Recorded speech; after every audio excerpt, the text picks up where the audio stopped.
Bueno, muy buenas noches, Luis. Muchas gracias por conectarse, por participar y cumplir con la asistencia en este tercer CIPAS del curso Finanzas Internacionales y Mercados Financieros Globales.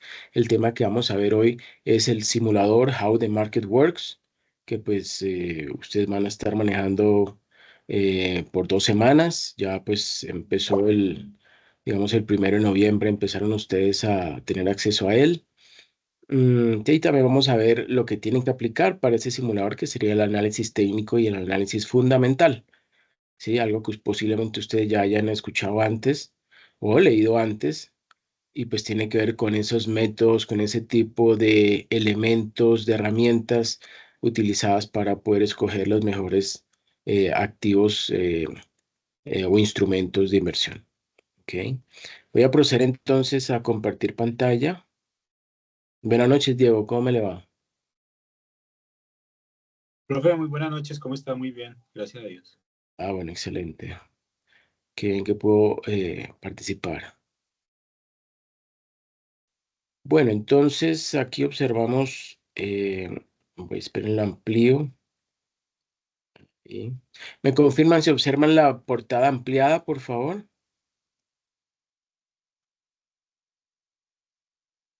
Sí, señor. Ok, perfecto, excelente.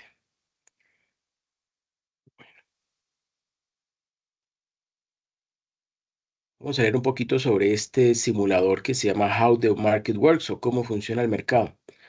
Dice así: How the Market Works o cómo funciona el mercado es un juego de mercado de valores gratuito, ¿sí? Que presenta clasificaciones y precios de acciones en tiempo real. Realmente no es en forma instantánea el de la Bolsa de Valores de Nueva York, sino tiene un desfase de alrededor de 3 minutos, pero eso es casi lo mismo, que permite a los usuarios aprender sobre los mercados de valores e invertir en acciones, ETFs, que significa Exchange Traded Funds o fondos cotizados en bolsa en español, bonos y fondos mutuos. ¿No? Ahora nos preguntamos, ¿qué es un tipo de orden? ¿Sí? Esas órdenes que colocamos de compra o de venta. Cuando se desea comprar o vender una acción, los precios siempre se mueven, obvio. El precio ahora podría ser muy diferente del precio mañana. La mayoría de los inversores se preocupan por comprar y vender acciones solo cuando tienen un precio determinado. Los diferentes tipos de órdenes son las diferentes instrucciones que le da, que le da uno como inversionista a su corredor cuando realiza una operación sobre cómo actuar en función del precio de una acción, de un fondo mutuo, de una opción financiera u otro instrumento financiero. Entonces, ¿qué significa poner una orden de mercado? Orden de mercado, ojo. O sea, un market order. Colocar una orden de mercado significa que desea comprar la acción lo antes posible, al precio de mercado que sea. Normalmente este tipo de orden los colocan los principiantes porque creen que el precio ahorita es el fenomenal y que eso en segundos va a cambiar. Pero ojo, por ejemplo, si quisiera comprar acciones de Google en este momento porque cree que el precio actual es el más bajo posible, colocaría una orden de mercado para tratar de comprarlas lo antes posible. Pero ¿qué ocurre? Que muchas veces uno cree que uno es el que está el primerito en la cola de todas esas solicitudes y envíos en forma inmediata de órdenes de compra. Uno cree eso y uno puede colocar esa orden de compra, pero hasta que llegue y se ejecute esa orden de uno, si por ejemplo hubo en ese momento un cambio de tendencia, pues puede que no sea el precio que uno esperaba al cual se comprara, o al cual se vendiera. Ese es el gran riesgo, el colocar un orden de mercado. Uno le da prioridad, sí, pero uno no está seguro de cuál va a ser efectivamente el precio al cual la herramienta de compra pues lo ejecute. Bueno, detalles de las órdenes de compra, perdón, órdenes de mercado de compra. Las órdenes de mercado son las que más utilizan la mayoría de los traders principiantes. Se ve el precio y se quiere comprar o vender lo más cerca posible a ese precio. Sin embargo, alguien aún necesita completar su pedido para que se realice. El hecho de que desee comprar 50 acciones de una acción no significa que haya 50 personas dispuestas a vendérselas, no. Esto es especialmente cierto para las acciones de centavo, que pueden cotizar solo un par de veces al día o menos, pero los demás no. ¿Mm? Entonces, digamos que ese calce de la plata que uno va a invertir con la cantidad de acciones que puede comprar, pues no es exacto. Ahí el sistema tiene que ver cómo ejecuta esa compra. Bueno, ¿de qué? Ah, sí, de veces al día o menos. Ah, perdón. Orden de límite de compra. Una orden limitada es cuando desea comprar o vender algo, pero solo a un precio bueno. Se puede determinar previamente qué es un buen precio, tanto de compra como de venta. ¿Ok? Detalles de las órdenes limitadas. Cuando está comprando, el precio límite especifica el precio más alto que está dispuesto a pagar por esa acción. Ojo, el precio más alto el cual yo estoy dispuesto a pagar porque deseo comprarlo, ¿sí? De esa acción, supongamos que es Google. Si su precio límite ya está por encima del precio actual, supongamos que el precio límite por el máximo que yo pagaría es, no sé, pongamos que ahorita está en $68, ¿sí? El precio de la acción de Google. Y resulta que la orden, ¿no? Dice que $68 es lo máximo que yo estaría ya dispuesto a pagar para comprar esa acción. Y resulta que el precio de la acción de Google está en 69, ¿sí? Un dólar por encima. ¿Mm? Mm, ¿Ustedes qué creen? ¿Se ejecuta o no se ejecuta esa orden?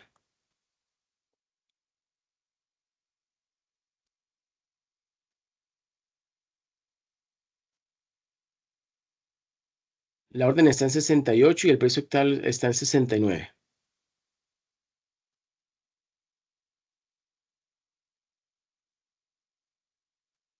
¿Escuchan? Hello. Sí, sí, se debería. Entonces, ¿qué opinan ustedes? Sí, se debería. No, no se debería. No, porque la orden dice que el precio máximo al cual estaría dispuesto a comprar es 68. Si el precio de la acción en ese momento, en ese instante del mercado está en 69, pues no se ejecuta. Ahora, si Ah, empieza a bajar y baja a 67, ahí sí se ejecuta. Ahí sí se ejecuta. Porque es un precio que tenga como límite 68. Pero si el precio está por debajo de 68, pues la orden se compra. La orden se ejecuta y la acción se compra, o las acciones se compran. ¿Mm? Bueno, dice allí, por ejemplo, suponga que hay una acción que desea comprar. Su precio actual es de 55. O sea que en las pantallas está mostrando en el sistema que el precio actual de esa acción es 55. Resaltado y en azul dice, desea comprarlo solo si el precio cae a $50 o menos, por lo que colocará una orden de límite, ¿sí? De límite de compra. ¿Cuál es ese límite de compra? Lo máximo que yo pagaría para poder comprarlo, $50, ¿sí? Su orden permanecerá abierta hasta que el precio caiga a 50 y se ejecutará, ¿sí? Si cae a 49,5, se ejecuta. Si cae a 49, se ejecuta. Si cae de un momento a otro a 48, se ejecuta. Y así cualquier precio hacia abajo 50. Para las órdenes de venta funciona en la dirección opuesta. Entonces se especifica el precio mínimo al que yo estaría dispuesto a vender mi acción. ¿No? Si el precio de mercado supera ese precio, ¿sí? Supongamos, yo quiero vender mi acción de Google, ¿sí? Yo la quiero vender en 70. Yo le pongo precios sentimentales a mis acciones, ¿sí? Mucha gente hace eso. Que la acción de él vale a 70 y resulta que en el mercado está en 67. ¿Se venderá o no se venderá mi acción?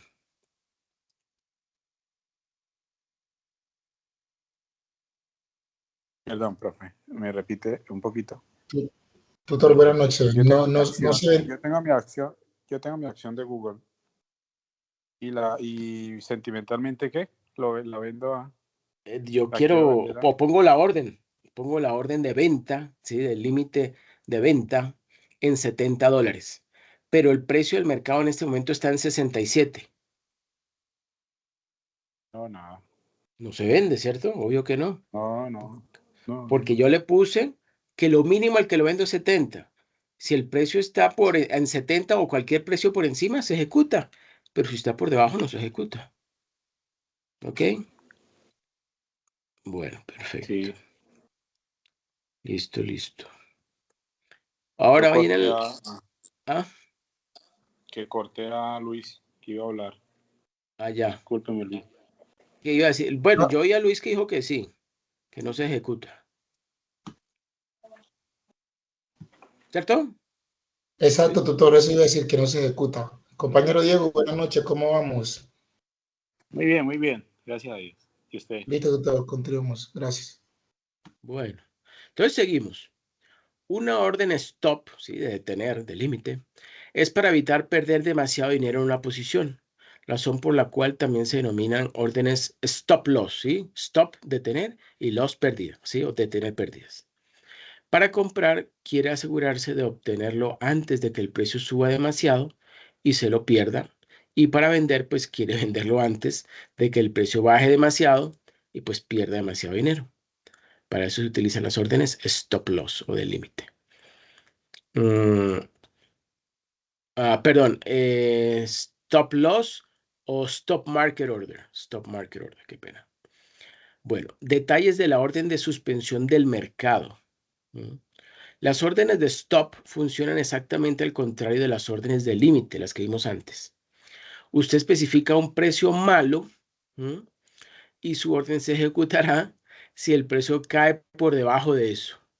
¿Sí? ¿Sí ven que es diferente el racionamiento? Entonces, para comprar, usaría una orden de stop si está pensando en comprar una acción, pero no quiere comprarla hasta que el precio comience a subir. ¿Mm? En este caso, establecería una orden stop, ¿sí? Por encima del precio de mercado. Y tan pronto como el precio de mercado supere su precio stop, pues su orden se ejecutará. Y ahora para vender funciona como una prevención de pérdidas. Establecería su precio de parada, ¿sí?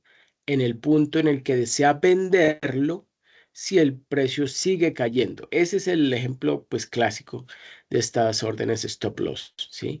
Y eso casi todo el mundo coloca este tipo de órdenes, ¿sí? Si por algún motivo el precio de mi acción cae más del 10%, ¿sí? Pudiera suceder, pues nada, que lo venda, porque significa que el precio va a ir en picada hacia abajo. ¿Mm? Bueno, porque piensa que pues si cae tanto, o digamos que viene con una tendencia fuertísima hacia abajo, pues voy a preferir venderlo ya para no tener que venderle a un precio mucho más bajo y pues eso significa pues perder más, ¿no? Perder más. ¿Eso ahí está claro o no?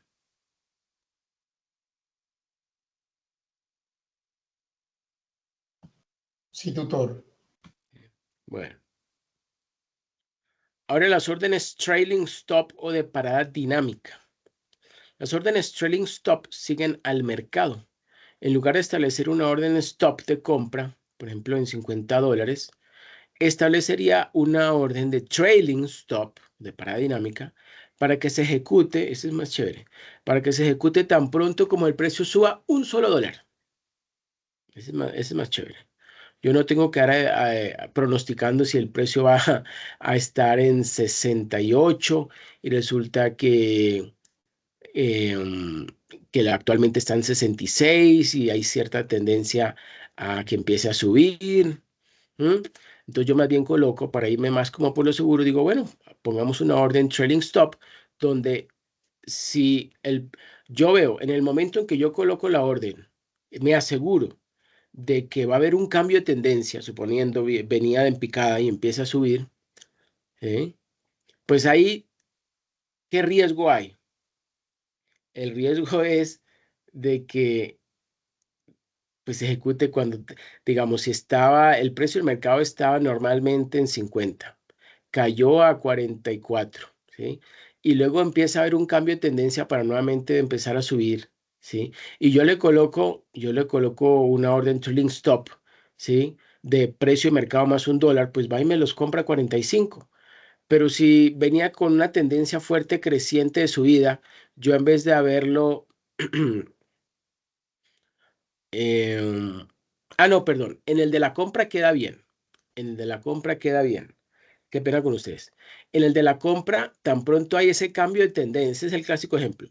Tan pronto me doy cuenta que hay un cambio de tendencia porque venía en picada hacia abajo y hay un cambio de tendencia que va a significar que va a empezar a subir, pues este tipo de órdenes trailing stop, cuando compro, ¿sí? Es una maravilla. ¿Por qué? Porque voy a poder entonces comprar a un precio, pues $1 por encima del mercado que yo pues supongamos, pongo la orden en el momento en que se está produciendo ese cambio de tendencia, o sea que venía en el punto más bajo y luego empieza nuevamente con pendiente positiva, pues voy a poderlo comprar a un precio bien bajito, ¿sí? Y si he analizado bien los indicadores, los osciladores, las herramientas, etcétera, y pronostico que esa tendencia viene con fuerza, ¿sí? En forma creciente, ¿sí? De subida, pues sería una excelente opción. Con eso voy a conseguir un margen de ganancia entre el precio al que yo compre y el que más adelante lo voy a vender. Pero al contrario, ¿sí? Si no es que compro, si no es que vendo, entonces ahí sí ya la cosa cambia. Porque entonces, si por ejemplo, cuando uno está interesado en vender una acción, normalmente cuando está en caída, ¿cierto? Cuando está supongamos, estábamos en el año 2009, 2010, el precio de la acción de Ecopetrol que se ha mantenido entre 4.000, 5.000, 6.000, empieza a caer, empieza a caer, empieza a caer. ¿Sí? Pues en ese momento colocar una orden trailing stop, ¿sí? Que sea que al precio de mercado, cuando baje $1, pero no es siempre $1, puedo colocarle que sean $2, $3, $4, $5, $10, ¿sí? Si el precio de mercado cae, supongamos el precio de mercado estaba en, pongámosle, 4.500, ¿sí? Y cae, bueno, pero estos son pesos, ¿no? Y yo le pongo, cae a 4.200, que es más o menos fuerte, 4.500 a 4.200, ¿sí? Pues entonces ahí ya muy seguramente esta orden de trailing stop se va a ejecutar, ¿sí? Obviamente toca revisar que efectivamente el inversionista haya colocado esta orden trailing stop, que hubiera sido precio de mercado menos 300 pesos, ¿sí? Pero eso, porque es bueno, porque pues va a permitirle o va a evitarle al tenedor de esa acción el que pierda más plata, ¿sí? Obviamente, estamos suponiendo que el precio de la acción ya, bueno, y es que se venía, ya varios inversionistas, perdón, corredores de bolsa decían, el precio de la acción de Ecopetrol está mostrando o se ha comportado en forma muy positiva, pero va a llegar un momentico en que el mercado haga como dice, una revaloración del comportamiento de esa acción y ya después de que ese precio baje, ese precio va a mantenerse allí casi que de por vida. Y algo así es lo que ha sucedido. Cuando alcanzó a subir a 4.500, 5.000 pesos, 6.000 pesos, creo que alcanzó casi 7.000. Ya después de ahí bajó a 1.500, subió luego a 2.000, 2.500, 3.000 y luego se ha mantenido alrededor de 2.000 en los últimos años. Así que así fue. Entonces digamos que ahí hubiera ayudado mucho al que logró vender a un precio no tan bajito, porque si hubiera esperado hasta el final, hubiera perdido muchísimo plata. ¿Sí? Sobre todo esos inversionistas que han comprado al final y que estaban haciendo ganancias simplemente en un momentico compraban un precio, no sé, 4.000 y vendían 4.200, 4.300, etcétera. ¿Mm? Bueno. Bueno, entonces sigamos leyendo lo que dice aquí. Bueno, al principio esto puede sonar como una orden stop o limitada normal, pero es completamente diferente. Por ejemplo, supongo que coloco una orden de compra de trailing stop por $1 en una acción con un precio actual de 100. Sí, el precio cae a 95, pero luego vuelve a subir a 96, su pedido, bueno, sí, la orden, su pedido, se ejecutará porque el precio subió $1 desde su punto más bajo. es de que realizó su pedido. Si está haciendo una estrategia a largo plazo en la que cree que una acción está cayendo ahora, pero quiere asegurarse de comprarla tan pronto como el precio comience a subir, como el ejemplo que yo decía ahorita, pues una orden de stop móvil es su mejor alternativa. Por otro lado, puede usar una orden de venta, no de compra, sino de venta, con tope dinámico para asegurarse de vender automáticamente su posición, ¿sí? Si el precio comienza a caer, que es el ejemplo que acaba de dar también, sin importar qué tan alto suba primero. Muchos inversionistas prefieren usar las órdenes de trailing stop sell en lugar de las órdenes regulares de stop sell para estar seguros de conservar las ganancias que hayan obtenido. Sí, eso es muy cierto. Son mejor, sobre todo cuando es caída de precio de las acciones, es mejor una trading stop a una stop sell. Bueno, ¿quién me lleva por favor leyendo esta diapositiva? ¿Cómo colocar una orden de compra?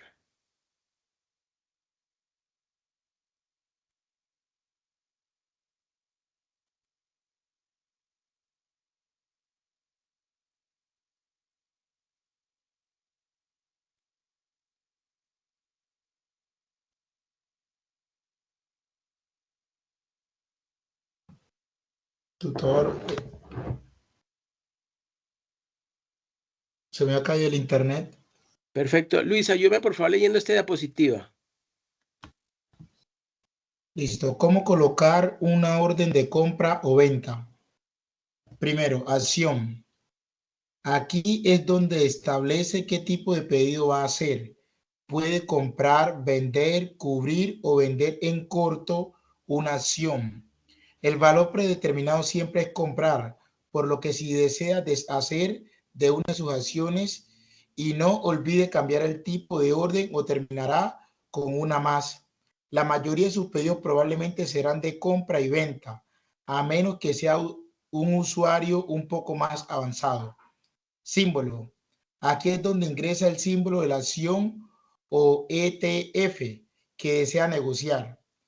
En el ejemplo anterior, ingrese a la aplicación que es el símbolo bursátil de Apple.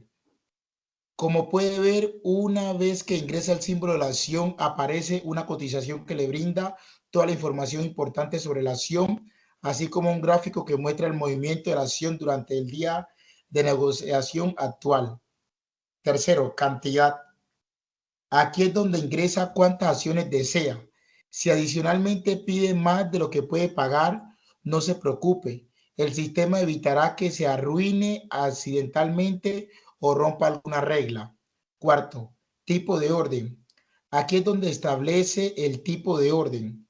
El valor predeterminado es siempre una orden de mercado y esto es lo que la mayoría de la gente usará la gran mayoría del tiempo. Las órdenes de mercado se ejecutarán tan pronto como sea posible el precio de negociación actual. Las órdenes limit stop y stop le permiten establecer un precio específico que determinará cuando se ejecuta su orden. Puede ir aquí para obtener más información sobre sobre cómo funcionan los diferentes tipos de órdenes. Perfecto, muy bien. Entonces, miren, vamos a ver aquí Tutor, directamente el ahí está simulador. hablando, tutor, qué pena, ahí está hablando es el procedimiento del simulador, ¿cierto? Claro, para colocar la orden. Exacto, sí, señor. Bueno, ¿me confirma por favor Diego y Luis si ya crearon su portafolio de inversión? No, yo aún no, tutor. Tuve unas dificultades laborales y bueno, estoy saliendo de una dificultad en el ojo, que creo que por estar pegado tanto al computador, lo he tenido bastante irritado. Entonces se me ha hecho difícil trabajar, pero bueno, ya me estoy recuperando.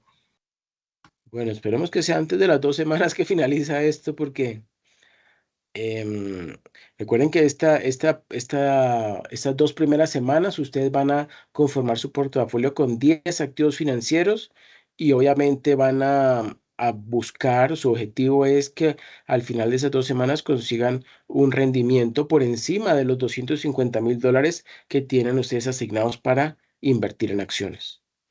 Además, cuando ustedes ingresen a este simulador, van a tener que tomar, ¿sí? O visualizar unos videos, ¿sí? Unas capacitaciones relacionados con este tema de compra de acciones, fondos mutuos, incluso criptoactivos. ¿Sí? Entonces, por favor, vean esos videos, ¿sí?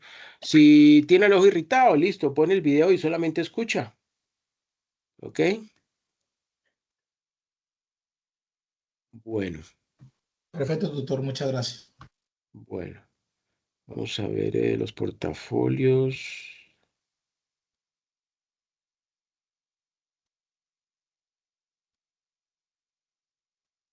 Muchachos, no hay ninguno ha creado ninguno.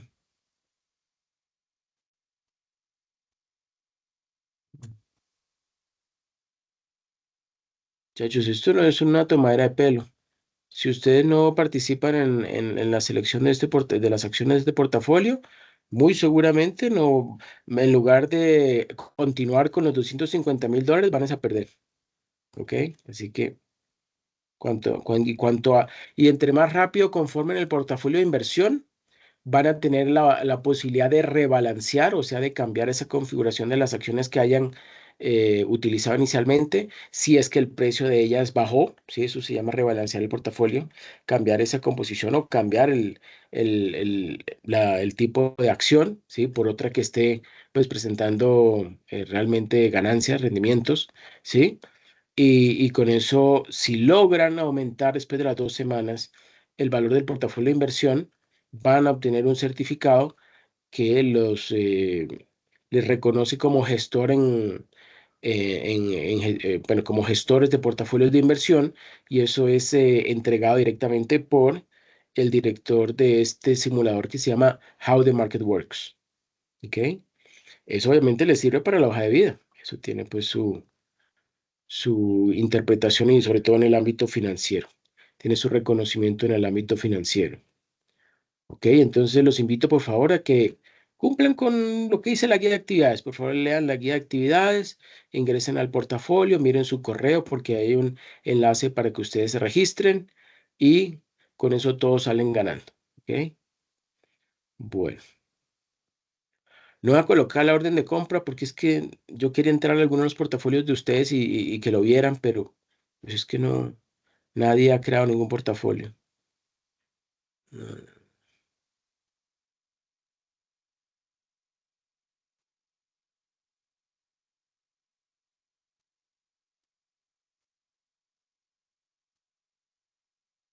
Ujú.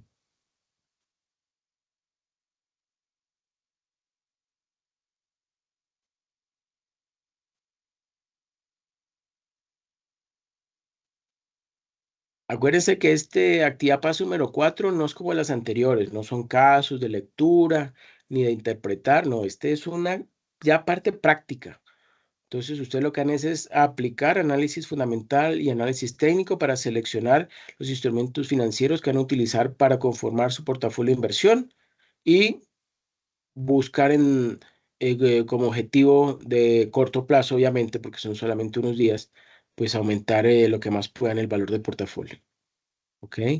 Eso sería una gestión activa, bastante activa del portafolio de inversión. Bueno, entonces volvemos.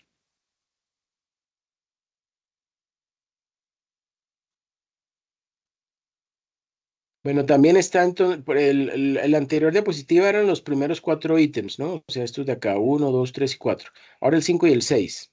El 5 es el precio límite o stop. Si está utilizando una orden de mercado, o sea, este que tenemos acá, limit stop price, este que está acá. Si está utilizando una orden de mercado, como en el ejemplo anterior, pues esta casilla aparecerá atenuada o digamos gris, como aparece acá, ya que no establece un precio para las órdenes de mercado. Ahora, si no está utilizando una orden de mercado, aquí es donde ingresa cuál desea que sea el precio de su orden, límite o stop, aquí en este campito. Y sexto es el plazo del pedido, ¿sí? O en inglés sería order term. ¿M? El plazo del pedido es donde usted decide cuándo desea que caducan los pedidos abiertos.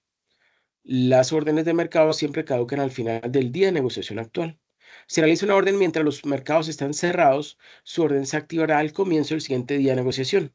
Si está utilizando órdenes de límite stop, entonces tiene la opción de elegir bueno hasta cancelar, good till cancel en inglés, como el plazo de su orden, ¿sí? En este caso, la que ustedes ven allí en la imagen es good till day, o sea, bueno, ¿sí? O dura hasta que dure el día o hasta que finalice el día. Pero si le dan clic allí a esa flechita hacia abajo, también van a encontrar otra opción que es good till end, ¿sí? O bueno o válido hasta el final, ¿sí? Hasta que se dé. Digamos que hasta término indefinido puede ser. Bueno, pero eso ya es una exageración. Si realiza una orden mientras los mercados están cerrados, su orden se activará al comienzo del siguiente día de negociación. Si está utilizando órdenes de límite stop, entonces tiene la opción de elegir bueno hasta cancelar como el plazo de su orden. Esto mantendrá sus pedidos abiertos hasta que alcance su precio límite o stop o hasta que cancele manualmente el pedido. Es otra opción, que manualmente que usted cierre o acabe con esa orden. Séptimo es el control de deslizante. Miren que este número 7 está mostrando aquí esta barrita que tiene una flechita hacia arriba y una hacia abajo, ¿no? Eso se llama el control deslizante de acciones. Si no está seguro exactamente de cuántas acciones desea, pues puede usar el control deslizante de acciones para ajustar la cantidad desde una acción hasta pues, el máximo que desea pagar. A medida que mueve el control deslizante, el sistema calcula el costo total, lo que le permite ver rápidamente cuánto gastaría por diferentes cantidades, en lugar de tener que ingresar manualmente un nuevo número pues, para cada estimación. Y el 8, bueno, el 8 sí no está ahí, es vista previa al pedido. Una vez que haya ingresado toda la información necesaria, la vista previa al pedido le dará el costo estimado de su transacción. Si le gusta lo que ve, pues presiona el botón vista previa al pedido y obtendrá una solicitud de confirmación final. El botón vista previa al pedido cambiará a confirmar pedido. Ahora, si todo se ve bien, presione el botón de confirmación y listo, pues habrá realizado su primer pedido de stock. ¿Okay? Bueno, ¿quién me ayuda por favor leyendo esta diapositiva? Posiciones abiertas e indicadores de rentabilidad. Su página de posiciones abiertas le brinda una vista rápida de todas las acciones que posee, mostrando información importante como el precio que pagó, lo que valen ahora y cuánto ha ganado o perdido por cada una. La pestaña Fondos Mutuos le muestra la misma información para sus fondos mutuos si tiene alguno. También tiene la opción de ver cada posición como mini gráficos de un día, 30 días o un año. La pestaña predeterminada es vista estándar, que se encuentra justo encima de su lista de posiciones abiertas y puede alternar entre los diferentes gráficos seleccionados en la pestaña adecuada. Indicadores claves de rentabilidad. Hay dos tipos principales de índices de rentabilidad: razones de margen y razones de rendimiento.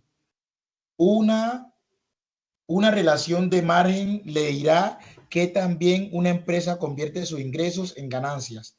Estos índices pueden indicar a los inversores el costo marginal de atender a los clientes y arrojar su luz sobre los costos fijos asociados con el funcionamiento del negocio.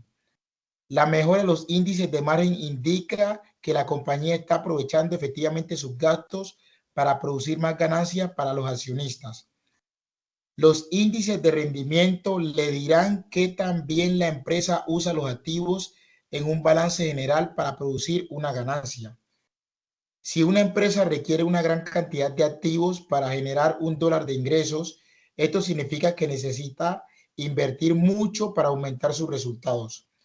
Los índices de rentabilidad son más útiles cuando se utilizan para comprar empresas en la misma industria. Si una empresa tiene constantemente índices de rentabilidad más altos que los competidores en la misma industria, es una indicación de una ventaja competitiva. Los inversores deben buscar empresas con ventajas competitivas que se negocien a un precio justo. Los inversores deben ser conscientes de la estacionalidad de la industria al elevar los índices de rentabilidad histórica de una empresa. La industria minorista y de publicidad generalmente tienen cuartos trimestres sólidos, pero los resultados del primer trimestre son mucho más moderados. Como tal, no sería apropiado comparar índices de rentabilidad en el primer trimestre con el cuarto trimestre del año anterior para empresas en ese tipo de industrias. En general, las comparaciones históricas deben hacerse con el mismo periodo de años anteriores.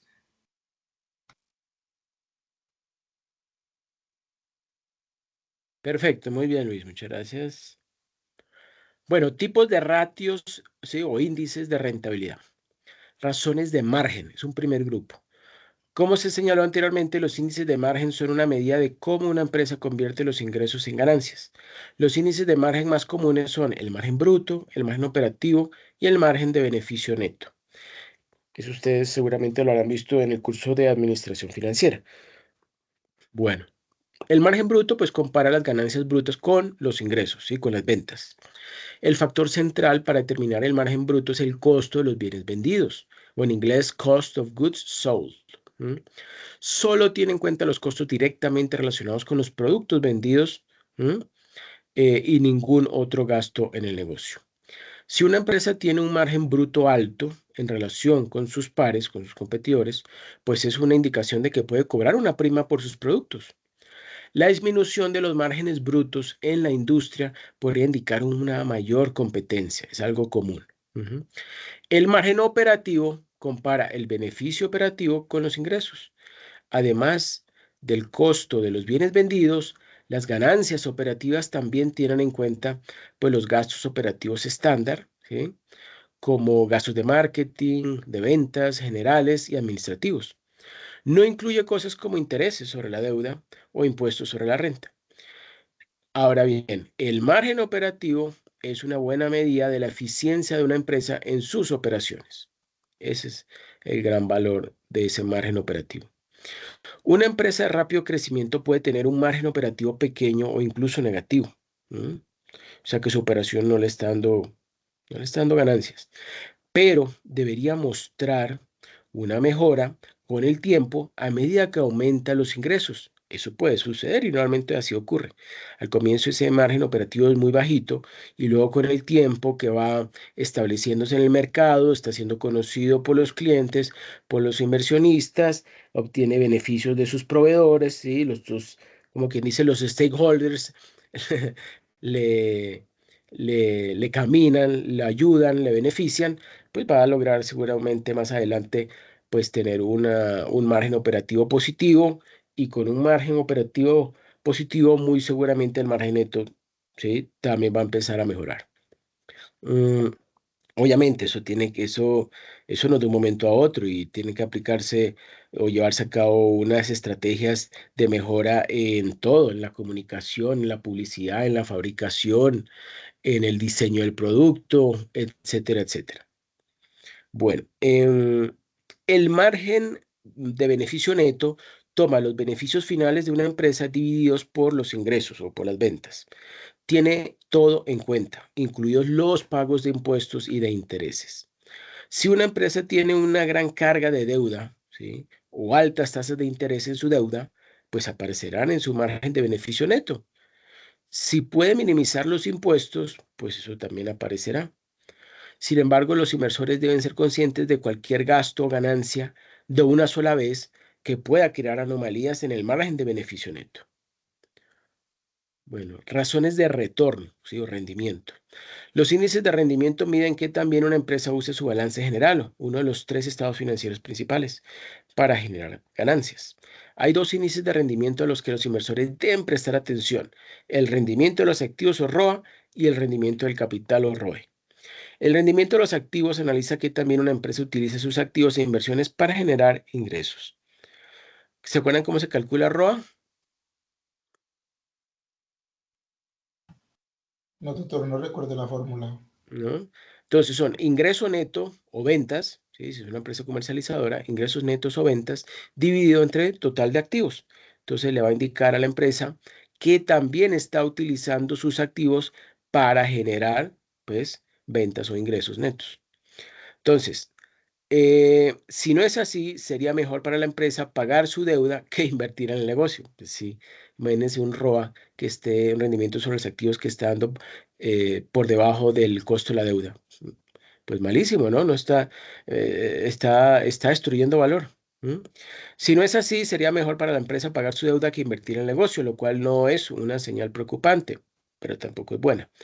El rendimiento del capital es un buen indicador del potencial de crecimiento de una empresa, dado que indica que también una empresa puede usar los fondos que recaudó para aumentar las ganancias. También indica el límite superior en el crecimiento de las ganancias por acción. Si una empresa quiere seguir creciendo, necesita recaudar más efectivo para invertir, pero tendría que emitir acciones adicionales para los inversores o aumentar la deuda, pues lo que tiene un costo. Como tal, el rendimiento del capital se considera como un límite superior en las tasas potenciales de crecimiento de las ganancias. Una empresa que puede desplegar sus activos de manera efectiva para generar ganancias, ¿sí? O sea, como quien dice, si invierto más en maquinaria, aumento mi capacidad instalada, vendo más o tengo más inventario para vender, ¿sí? Y supongamos que la economía está en expansión y el mercado tiene, digamos, apetito de ese producto, pues muy seguramente le va a ir mejor, ¿no? Entonces, como dice allí, el rendimiento del capital se considera como un límite superior en las tasas potenciales de crecimiento de las ganancias. Una empresa que puede desplegar sus activos de manera efectiva para generar ganancias lo hará mejor que una empresa que es menos eficiente con sus activos, claro. Un rendimiento mejorado de los activos puede indicar que una empresa está viendo economías de escala mejoradas a medida que crece el negocio. El rendimiento del capital solo analiza que también una empresa utiliza el capital de los accionistas para generar ganancias. En términos generales, un mayor retorno sobre el capital indica un negocio más eficiente, pero una empresa podría evitar el capital en favor de la deuda para invertir y aumentar los activos. Claro, el ROE solo está evaluando el rendimiento, sí, el retorno sobre el patrimonio neto, ¿sí? Pero si la empresa no se está financiando o se está financiando muy poca proporción con patrimonio neto y una gran proporción con deuda, pues eso no los está viendo. Eso no se ve con el ROE. Tocaría utilizar otro indicador, que es ¿cuál? Pues puede ser el ROCE, ¿sí? Return over Capital Employed, que ese ya utiliza como denominador o punto de comparación lo que es el patrimonio neto más los pasivos a largo plazo. ¿Ok? O el ROIC. El ROIC utiliza como base de comparación, o sea, en el denominador, el patrimonio neto más la deuda financiera más los arrendamientos operativos menos el efectivo, ¿sí? Es más preciso, me parece más preciso el ROIC que el ROCE, porque es realmente el capital invertido a ver cuánto me generó de ganancias, de retorno. Bueno, pero ojo, esto es para el términos de acciones, en pocas páginas web aparecen ROIC y ROCE, aparecen siempre en ROE y ROA, ¿sí? Bueno, pero puede que incluso en algunos aparezca el ROIC y también es una muy buena medida, incluso diría yo que mejor que el ROE. Bueno, em, en términos generales, un mayor retorno sobre el capital indica un negocio más eficiente, pero una empresa podría evitar el capital en favor de la deuda para invertir y aumentar los activos. Usar el rendimiento del capital en combinación con el rendimiento de los activos puede ser más útil que mirar el rendimiento del capital solo. ¿Cómo interpretar los índices de rentabilidad? Pues echemos un vistazo a cómo interpretar los índices de rentabilidad en varios escenarios. Históricamente, una empresa ha tenido un margen bruto muy fuerte, ¿sí? Eso es suponiendo, ¿no? Produce consistentemente un margen bruto en el rango del 60%. Margen bruto 60%. Sin embargo, su margen operativo es muy bajo, es del 2%. Uno dice, pero ¿cómo así que si yo comparo mi utilidad bruta contra mis ventas, ¿sí? Pues estoy obteniendo un 60%. De esas ventas que realizo, el 60% son utilidades brutas. Y ya luego cuando calculo el margen operativo, que es la relación entre utilidad operativa y ventas, ¿sí? Se me cae al 2%, pues eso es algo grave, ¿no? O sea, ahí seguramente los gastos administrativos y operativos están comiendo una gran parte de esa utilidad bruta. ¿Mm? ¿cierto? Bueno, produce consistentemente un margen bruto en el rango del 60%, sin embargo su margen operativo es muy bajo, solo el 2%. Eso es en realidad una mejora significativa en los últimos años cuando estaba produciendo ganancias operativas negativas. Bueno, pero este ya una empresa que estaba mal, ¿no? Supongamos que fue tan pronto, bueno, tan pronto no, antesito de que finalizara la pandemia, muchas empresas se encontraban así, se encontraban con un margen operativo negativo. ¿Por qué? Porque pues, bueno, la verdad no podemos generalizar con todas las empresas, ¿no? Porque, por ejemplo, las de Internet, las de prestación de servicios de Internet, incluso hasta aumentaron sus ganancias. Pero las empresas tradicionales que venden muebles, que venden que presten servicios directamente a las personas o a las empresas, esas sí, obviamente tuvieron una gran pérdida, ¿sí? O una reducción muy importante en en sus ingresos y en sus utilidades. Bueno, esto es típico de muchas acciones de crecimiento, sí, claro. Bueno, mostrar un margen de beneficio operativo positivo por primera vez puede ser un catalizador para una acción. Sí, si una empresa venía mal y de repente empieza a mostrar un margen operativo positivo y que va creciendo, dice, no, pues algo está pasando acá. Esa empresa está empezando a mejorar, está ahora sí volviéndose atractivo para comprar. Muestra que la empresa puede escalar el negocio y aprovechar los gastos operativos para volverse rentable a largo plazo. Otra situación es comparar dos empresas en la misma industria.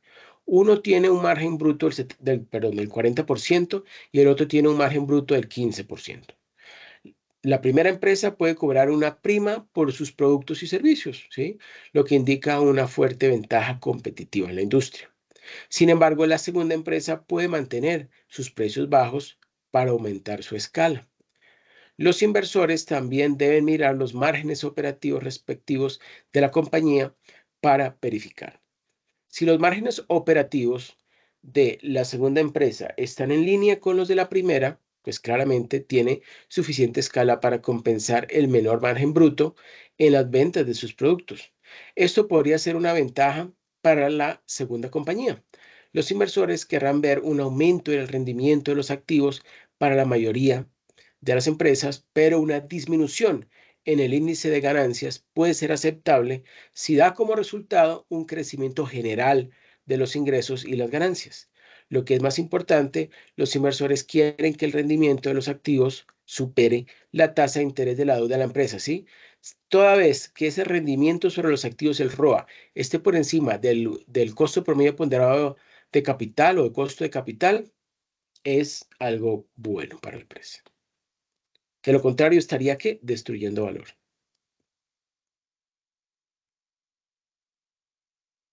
Bueno, ¿quién me ayuda leyendo, por favor, esta diapositiva? Este. Fondos cotizados en bolsa. Fondos cotizados en bolsas, ETF. ETF significa fondo cotizado en bolsa. Son fondos mutuos en muchos sentidos, pero cotizan en una bolsa de valores normal como una acción y su valor está determinado tanto por el valor de los activos subyacentes como por el valor del ETF en sí. Los ETF, recordemos que es fondo cotizado en bolsa, no suelen gestionarse de forma activa, sino que funcionan como un índice. El fondo se establece para realizar un seguimiento de una cesta de acciones u otro activo en una determinada clase preexistente. Un ejemplo un ejemplo es el ETF Spider Speak. ¿Así? Este fondo se basa en el SIP 500, ¿qué es SIP, profe? Esto significa que todas las acciones del ETF SPID representan una pequeña parte de las acciones de las 500 empresas en el índice SIP 500. Casi todos los índices bursátiles populares tienen un ETF que lo rastrea diariamente, pero ese no es el único tipo de índice que seguirá un ETF. También hay ETF que están diseñados para seguir los productos básicos. Por ejemplo, USO, United States All Funds, IDBO, Invesco All Funds. Se basan en el precio del petróleo y las empresas que extraen, refinan el petróleo, mientras que el GLD y el SLB sigue el precio del oro y la plata, respectivamente. Los ETF son muy útiles porque son una manera fácil de comprar una amplia gama de activos a la vez. Se evita vencer al mercado, permitiendo comprar el SPY ETF y estar muy cerca de igualar el rendimiento del mercado automáticamente. Según el fondo cotizado en bolsa, perdón, bueno, Database. Se pronuncia me perdí. database. Sí. Según ETF Database. Ok, sí, señor. Según ETB Database, los ETFS se clasifican en las siguientes 9 categorías. Primero, bonos, renta fija. Segundo, capital. Tercero, comodín. Cuarto, monedas. Quinto, propiedad raíz. Sexto, apalancados. 7, volatilidad. 8, inverso. 9, ETFS alternativos. Falta conocer un poco más esas siglas. Sí, mire, este tercero es un commodity. ¿Qué son los commodities, Luis? Eso lo vio en economía. ¿Qué es un commodity? O Diego, ¿qué es un commodity? Eso es un término en finanzas como, o sea, eso lo tienen que manejar ustedes. ¿Qué es un commodity? Si yo les pregunto, ¿el barril de petróleo es un commodity, sí o no? ¿Y por qué?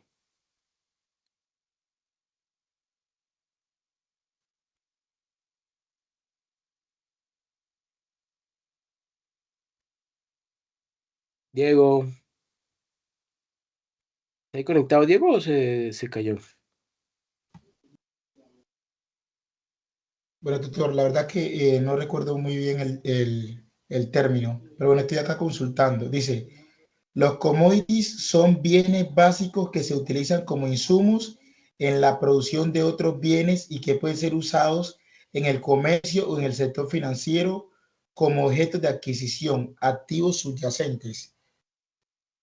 Sí, es un bien que tiene una gran demanda, ¿sí?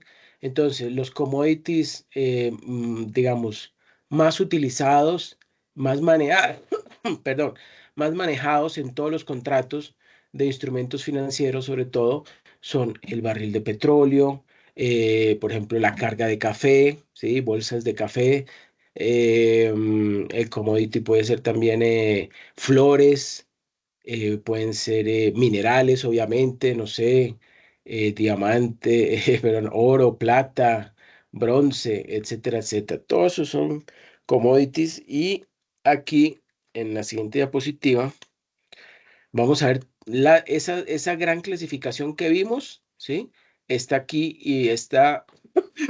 Yo les voy a compartir esta diapositiva. Y mire, en cada uno de estos grupos, ¿sí? Entonces vemos, por ejemplo, veamos el de bonos de renta fija.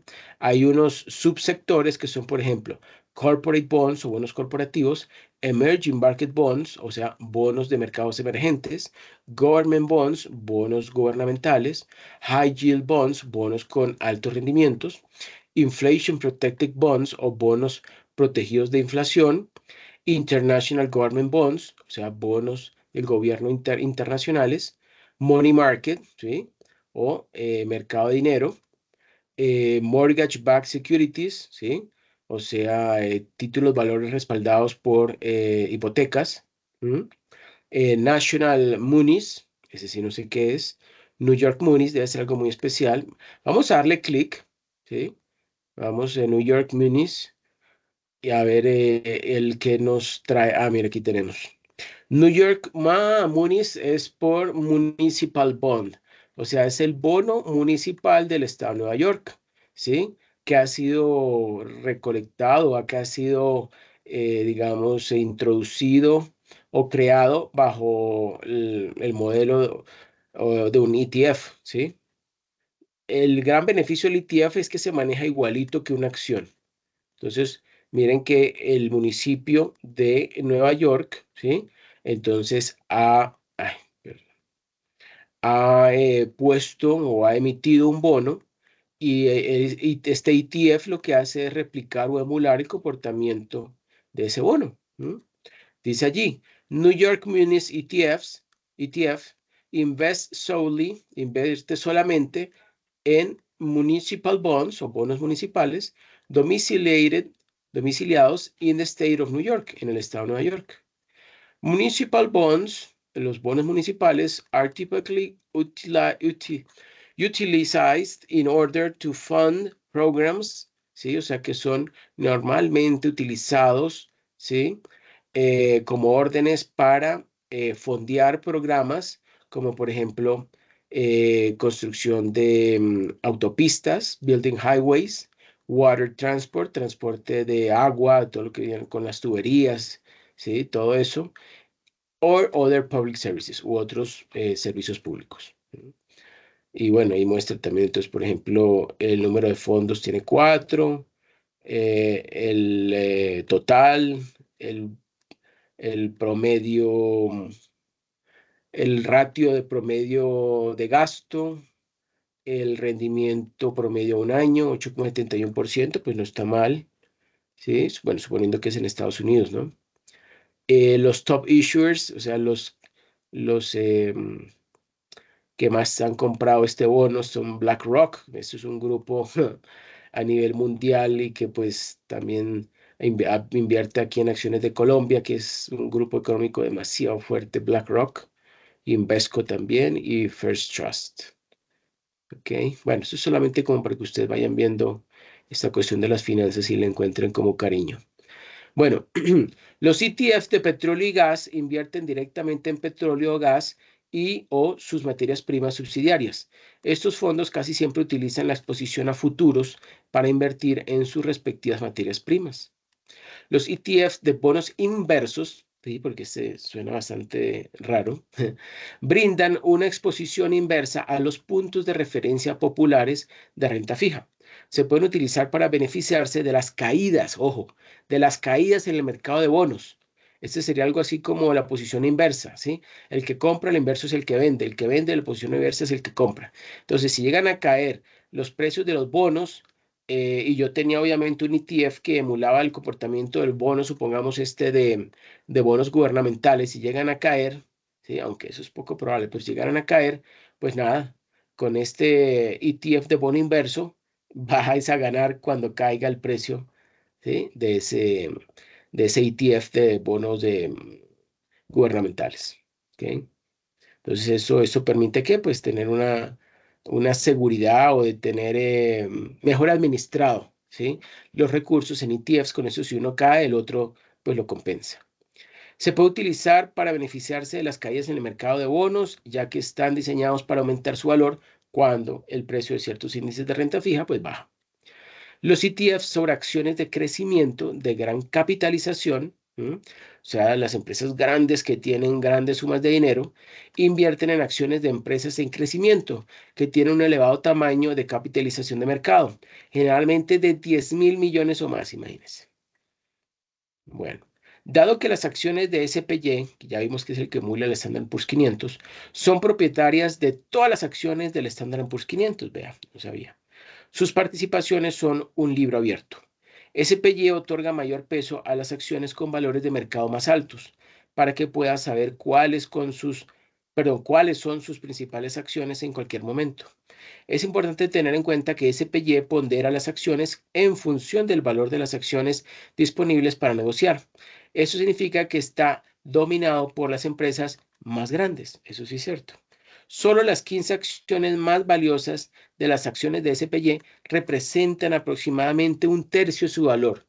Imagínense, el Standard & Poor's 500 son 500 acciones, ¿no? Pero que 15 acciones, hay 15 acciones top, ¿cierto?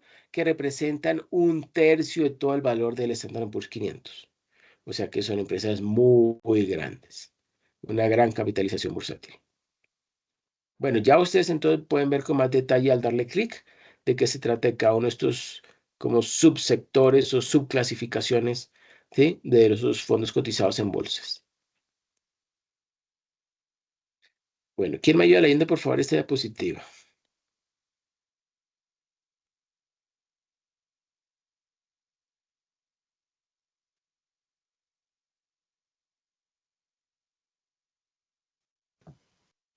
Diferencias entre ETF y fondos mutuos. Existen algunas diferencias principales entre los dos, pero la más importante a tener en cuenta es que los fondos mutuos se administran activamente, lo que significa que hay un administrador de cartera y un equipo de analistas que compran y venden activamente valores en el fondo para tratar de obtener el mejor rendimiento dado el propósito del fondo mutuo, mientras que en ETF no se gestiona activamente, sigue un índice persistente. Esto significa que los activos subyacentes de la mayoría de los ETF no cambian mucho. La composición de un ETF de 500 acciones no va a cambiar mucho con el tiempo. 500 empresas, sí. Algunas otras diferencias importantes son: primero, los ETF se negocian en una bolsa al igual que una acción. Segundo, los ETF pueden tener un valor ligeramente diferente al valor liquidado NAV de sus tendencias. Esto significa que puede ser posible comprar un ETF por un poco menos que el valor de los valores que representa, generando una oportunidad de obtener ganancias a través de arbitraje. Tercero, los ETF suelen tener tarifas más bajas que los fondos mutuos. Cuarto, a menudo es más fácil realizar un seguimiento de los activos subyacentes en un ETF, ya que no cambian tanto como los fondos mutuos. Al igual que un fondo mutuo, si un activo subyacente de un ETF de su propiedad paga un dividendo, se transfiere a los miembros titulares del ETF, por lo que puede recibir un pago de dividendos del ETF. Los ETF también se pueden dividir. Por lo general, esto sucederá una vez al año y todos los ETF creados por una empresa se dividirán al mismo tiempo. Perfecto, muy bien, Luis. Gracias. Teorema de separación de Fisher. ¿Diego ha escuchado esto, del teorema de separación de Fisher? Ay, ¿qué opina?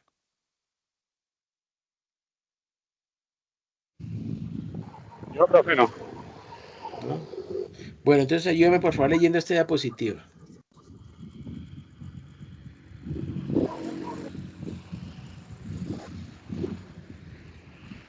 Es que me queda muy pequeña, por eso no estaba leyendo. Eso voy a tratar. De acuerdo al teorema de separación de Fisher, un individuo que participa en un mercado tomará su decisión de consumo intertemporal sujeto a una restricción racional de producción y luego elegirá un nivel de consumo adecuado a sus preferencias y restricciones presupuestales, endeudándose a una tasa de mercado, prestando o endeudándose a una tasa de mercado. En un mercado perfecto existirá una única tasa de interés a costo de capital. En la práctica, el funcionamiento de los mercados no es perfecto, existiendo fricciones de mercados o costos de transacción que invalidan el teorema de Fisher en su forma más pura.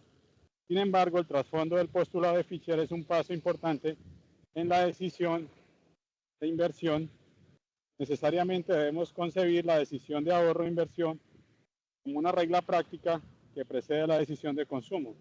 Los inversionistas poseen herramientas para tomar decisiones y la literatura financiera tradicionalmente vive el cuerpo teórico que sustenta las inversiones en análisis fundamental y análisis teórico. Técnico. Técnico. Ese es lo que vamos a empezar a ver ahora. ¿Sí? Sí, tutor. Bueno, quería pues como compartir pues con el compañero Diego, porque también ese teorema es desconocido para mí. Dice, el teorema de separación de Fisher es un teorema económico que establece que un mercado perfecto y completo, la decisión de invertir, no se ve afectada por las preferencias de consumo de los inversores ni por su riqueza inicial. Es como una definición de ese teorema. Correcto, correcto. Sí, digamos que nosotros no tenemos que, no tenemos que entenderlo ni siquiera a profundidad, pero sí al menos digamos, como ponerlo de punto de partida, ¿sí? Porque como resalté yo aquí en amarillo, debemos concebir la decisión de ahorro e inversión como una regla práctica que precede a la decisión de consumo. Eso es la razón por la cual yo lo traje aquí como a repaso de ustedes, porque también es la base, ¿sí? Para el análisis fundamental y análisis técnico, que es el que vamos a empezar a ver con más detenimiento ahorita. Entonces, análisis fundamental. Los inversores consideran que el mercado tiene una eficiencia débil, ¿no? Y por tanto, el precio de las acciones no es representativo de su valor. El inversionista que utiliza el análisis fundamental busca estimar el valor de cada acción, utilizando información sobre la empresa procedente de varias fuentes y realizando una serie de cálculos, ¿sí? Para, al final, determinar si la acción está sobrevalorada o infravalorada y de este modo podrá ofrecer una recomendación de compra o de venta. Ahora bien, el análisis fundamental puede plantearse de dos maneras. Uno es el bottom-up, o sea, de abajo hacia arriba, donde el analista investigará a la empresa, luego investigará el sector y luego el país. Está yendo de abajo, lo más pequeño que es la empresa, al sector que es el grupo de empresas y al país que es el conjunto de sectores. Por tanto, el analista de valores deberá hacer un estudio de las ventajas y desventajas de la compañía.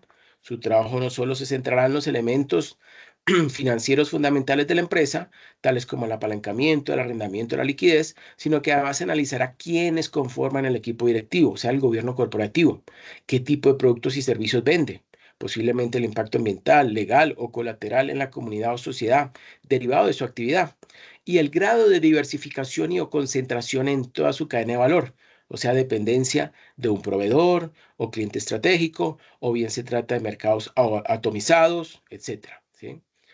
Después de estudiar la empresa, se deberá analizar el sector y la estructura del mercado, es decir, identificar si el producto o servicio ofrecido está inmerso en un mercado de competencia perfecta, competencia monopolística, oligopolio, monopolio o monopsio, etcétera. Se deberá analizar si existen barreras de entrada, la dependencia del sector con el desarrollo tecnológico o la existencia de algún factor exógeno al mercado que lo pueda afectar, o sea, un proteccionismo arancelario, o si son impuestos, o reformas legales, o guerras, etc. El último paso será analizar la economía del país, evaluar si está en etapa de crecimiento o en un periodo recesivo, o sea, si está en expansión o en contracción, analizar la tendencia de la inflación total y subyacente, considerando si se mantiene baja y estable, ¿sí? Estudiar la evolución del mercado del trabajo, ¿sí? Las fuentes de empleo, y evaluar si el país es capaz de generar reservas de divisas. Eso es muy importante, porque si es capaz de generar reservas de divisas, pues va a poder entonces, de cierta forma, lidiar con la tasa de cambio, ¿cierto? Como ocurrió aquí en Colombia en la época que estaba em, Cárdenas como ministro de Hacienda, teníamos reservas y cuando el precio del dólar empezaba a subir de 3.000, 3.200, se inyectaba entonces dólares o se ofrecían dólares al mercado para que ese apetito de dólar pues no hiciera que la tasa de cambio subiera tanto, sino que se mantuviera en un rango. Y pues eso ayudó mucho a beneficiar tanto a los exportadores como importadores y a la economía en general, a mantener ese equilibrio y esa confianza. Top down. ¿Quién me ayuda leyendo esta, por favor? Es exactamente el análisis al contrario, ¿no? De arriba hacia abajo. Luis, ¿me ayuda? Análisis, Ujú. sí, señor. Análisis fundamental. Top-down. El analista comenzará su investigación económica, política y financiera sobre el país, luego continuará con el sector y por último analizará la empresa. Una vez examinado el contexto de la empresa objetivo, es necesario utilizar herramientas que permitirán conocer el valor de la acción de la empresa en estudio. El análisis fundamental se sirve de dos técnicas básicas, la valoración absoluta y la valoración relativa. La valoración relativa o por múltiplos. La valoración por múltiplos calcula el valor de una empresa a través del valor conocido de otras empresas comparables. Este método asume que los mercados son eficientes y que toda la información disponible se encuentra contenida en los precios. Indicador PER o P dividido E corresponde a la sigla inglesa Price Earning Ratio o relación precio-ganancia. Es el múltiplo de valoración relativa más extendido en la práctica. El PER mide la relación entre el precio del mercado de una acción P y su beneficio por acción BPA. Fórmula. PER es igual a P dividido BPA. El valor de una empresa se calculará multiplicando el beneficio con un PER adecuado. Indica el múltiplo con el que está valorando el beneficio de una empresa en la bolsa. El PER incluye aspectos de riesgo y expectativas de crecimiento y se utiliza para clasificar acciones en relación a otras. Puede registrar los últimos 12 meses o la relación proyectada en el futuro. En concreto, P dividido E muestra cuántos años hacen falta para recuperar la inversión, de mantenerse constante los beneficios y ser distribuidos en su totalidad en forma de dividendos. Así, el P dividido E entrega una base para comparar las empresas.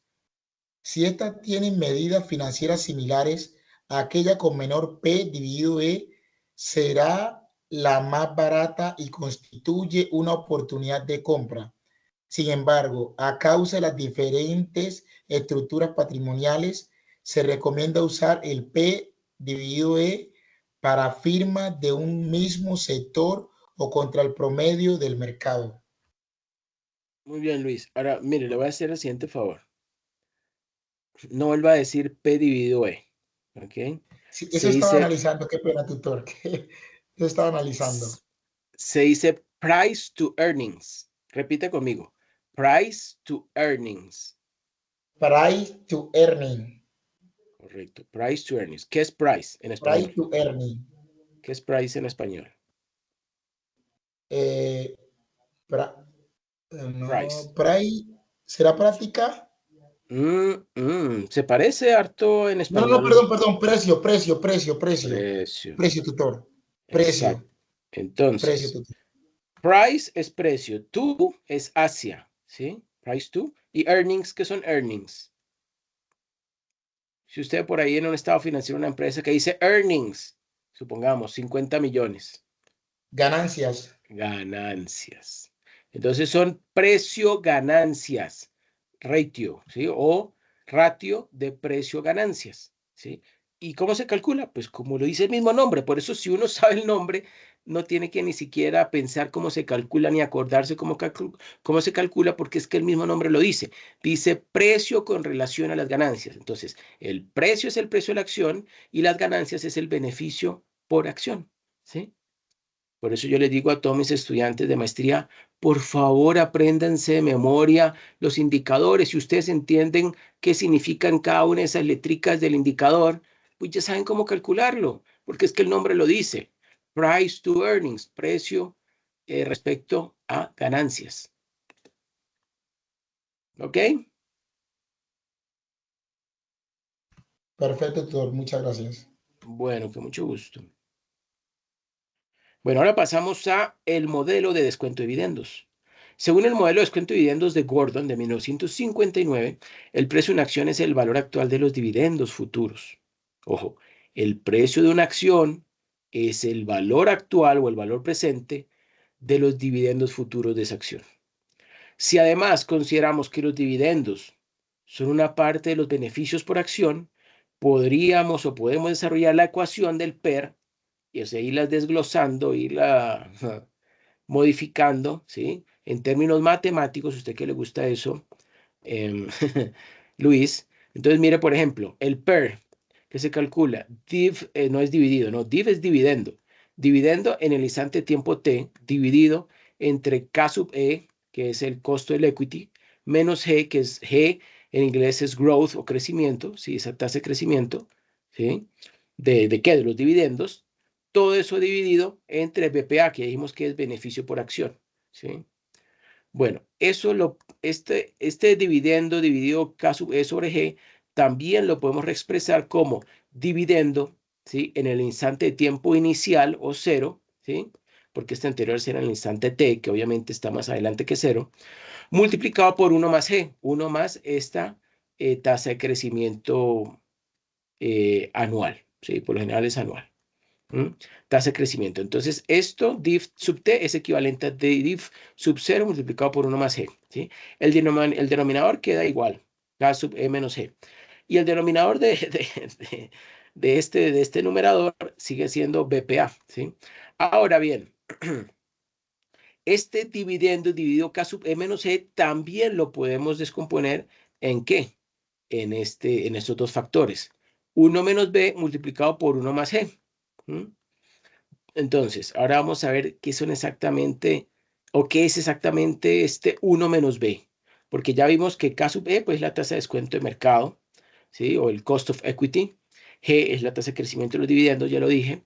Y 1 menos B, ojo, 1 menos B, que es este factor que tenemos aquí, en esta ecuación, en esta división. 1 menos B es el payout, payout es pago, payout o pago, de la empresa o tasa de reparto del beneficio por acción, ¿sí? O sea, ese es que, eso, como quien dice, es el porcentaje que se va a repartir del beneficio o de las utilidades por acción. En definitiva, teóricamente, el PER representa un valor actual de los pagos de dividendos futuros. Bueno, entre los aspectos negativos del PER, porque todo tiene cosas buenas y cosas malas, encontramos los siguientes. Primero, este múltiplo, o sea, el price to earnings ratio, es un factor estático, ¿sí? En un instantico me dice una cosa, pero eso no me sirve mucho para adivinar qué va a pasar en el futuro, ¿cierto? Que solo se refiere a un ejercicio. Por tanto, el concepto solo se deja dinamizar de manera limitada a través de una observación de diversos años futuros. O sea, como que hice una proyección futura. Ahí sí tendría bastante validez. Por otra parte, su aplicación en comparaciones de peer group, ¿sí?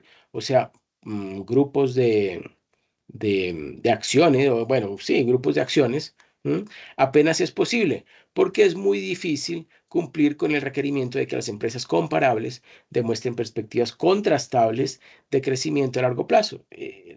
Digamos que no es algo común y no es algo fácil, pero pudiera ocurrir. Que corresponda no solo el tamaño, ¿sí? Para poderlo comparar, sino también la longitud del crecimiento o el tiempo, digamos, una acción o una empresa puede estar en crecimiento, puede tener el mismo valor de capitalización bursátil que otra, pero uno lleva un crecimiento, lleva más años en crecimiento que la otra, pues ya eso los hace diferentes, porque entonces la que lleva más años en crecimiento, ya tiene más, conoce más el mercado, tiene más aceptación de los clientes, tiene ya unas perspectivas de crecimiento mucho más estables y más realistas que el anterior, y eso pues le va a dar un mayor valor, un mayor, digamos, un mayor valor presente, ¿sí? Cuando haga este descuento de los dividendos futuros traídos a valor presente. ¿Estamos correctos con eso? ¿Claros con eso?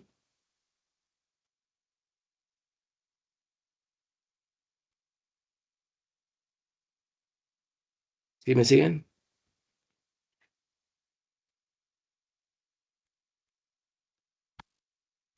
Sí, señor. Bueno. Ay, Dios mío, ¿cómo estamos de tiempo? Es que yo me pongo a hablar y se nos pasa el tiempo. Bueno, esto es algo parecido al anterior, pero ya no es el precio de la acción contra beneficio por acción, sino este es comparar. Esto consiste, pero en comparar el precio de la acción contra el book value, ¿sí? O sea, el precio de la acción contra en valor en libros o el valor contable, ¿sí? De esa acción. Así es como se calcula este indicador y se conoce como P sobre B, ¿sí? Pero es price to book value. Entonces, para que por favor me lo repita Luis, ¿cómo se dice? Price to book value. Price to book value. Perfecto. Bueno, ahí de todos ustedes van a ver con detenimiento las diapositivas. Vamos a seguir adelante. Análisis técnico. Ayúdame por favor, Luis, leyendo análisis técnico, que vamos atrasaditos. Análisis técnicos. Entendemos por análisis técnico el estudio de los movimientos del mercado, principalmente mediante el uso de gráficos con el propósito de pronosticar tendencia de los precios. El auge del análisis técnico es enorme y es usado tanto por inversionistas institucionales, hedge funds, fondos de pensiones, aseguradoras, entidades bancarias, etcétera, como por inversionistas independientes. Algunas de las razones por las cuales este tipo de análisis es ahora más popular son las siguientes. Primero, la reducción del precio del hardware y software informáticos que le permite a cualquier persona que tenga un computador acceder a plataformas de negociación y gráficos que permiten aplicar este tipo de análisis. Perdón. Segundo, el desarrollo de los mercados y el crecimiento de la cultura financiera de los inversionistas. Tercero, desarrollo y sofisticación de las sociedades comisionistas de bolsa. Cuarto, aparición de muchos difusores y redifusores de información, seminarios, cursos online, especializaciones, etc. La simplicidad de aplicar quinto, la simplicidad de aplicar estrategias de análisis técnicos para realizar inversiones con éxito. Las principales fuentes de información y las variables claves del análisis técnico son el precio, ya que considera que el precio refleja toda información, y el volumen de negociación, que es una variable muy importante, ya que dependiendo de el movimiento del precio tendrá más o menos fuerza y confirmará mejor o peor las tendencias. Es decir, en este análisis, el estudio de las tendencias es fundamental.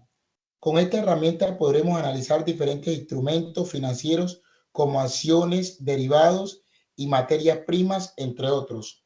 Los precios del mercado y sus respectivos movimientos expresan toda información. A diferencia del análisis fundamental, al analista técnico no le hace falta conocer los factores fundamentales de la compañía que hace que el precio varíe, sino que analizará los precios que son la consecuencia de los resultados de la compañía y actuará, como he comentado, en base a los precios.